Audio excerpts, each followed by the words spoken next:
makita na to ano na siya ilang aspeto. Ang human, same time na po siya bride.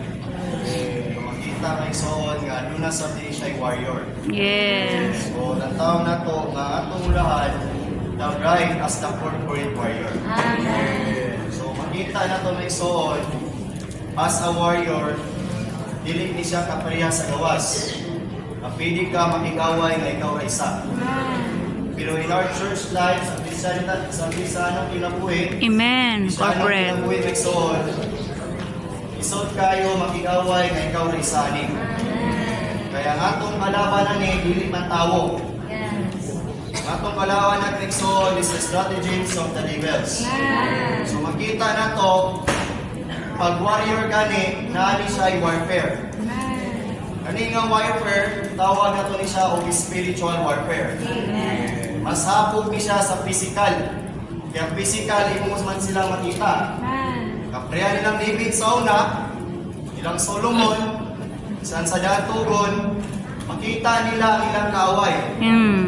Pero ato ang may soon, Yes. makita man, pero malipatas kaaway. Kaya bisan yung mga igsoon, pwede na to sa silang atong kaaway. Pero Amen. dili di agad kaaway. Mauna yung estratehiya ni Satanas. Kita may igsoon, bride. Mga Diyos sa kinabuhi o kinaiya. Function na to may igsoon, makikaway ta may igsoon.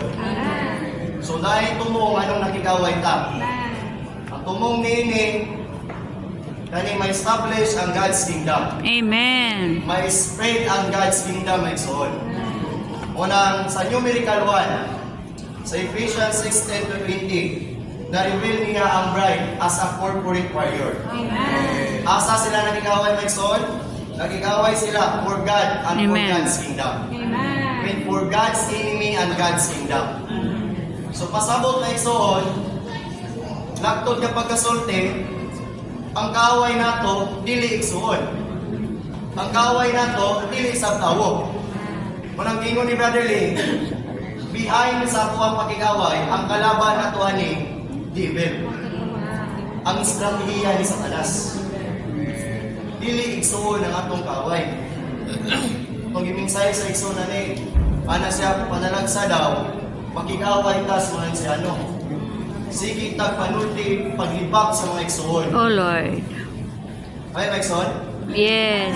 Correct. O, napaginin na situation. Kaya nga mas bad na ni, huwag makita ang iglesia nga perfect. But Praise the church is Lord. the church. Amen. Bisan pa nagkainan ng iglesia, pero typical church. Kung makita na itong mga igsoon, hayagan ta nga itong kaaway, dili mga igsoon. Sa gahapon, sa mga enjoy sa YP, giingon sa igsoon ito, kalabot sa wanes. Kausa. Walay blessing na igsoon kung walay wanes.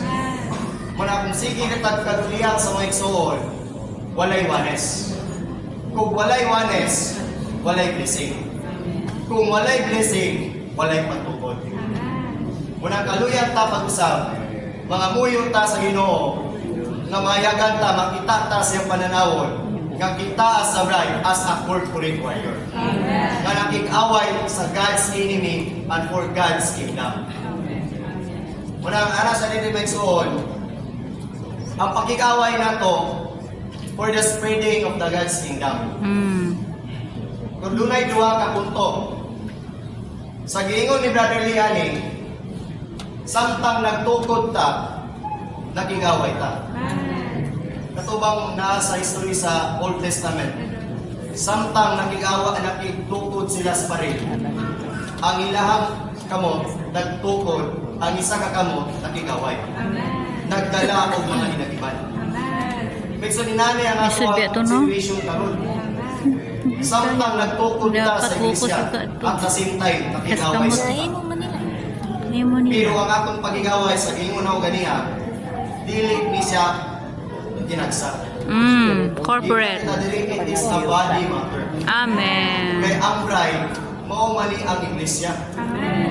Why makita nimo nga iglesia usaha? Yes. Because the church is pinugtong. Corporate. Corporate yung mga igsoon. Mga lisod makikaway kung ikaw ra isa. kinahanglan ka sa body. Muna ingon ang sunan kinahanglan ka makakita sa lawas. Aron ta makaaway ng warrior. Randay ko na ginamig son. Nakita warrior. The body matters siya may son nga nagkaway ta. Dili yun ni siya tinagsa. Walang lisod makabarog kung ikaw na isa. Pero 100% mapildi na to ang away kung tinainom pong ta may son.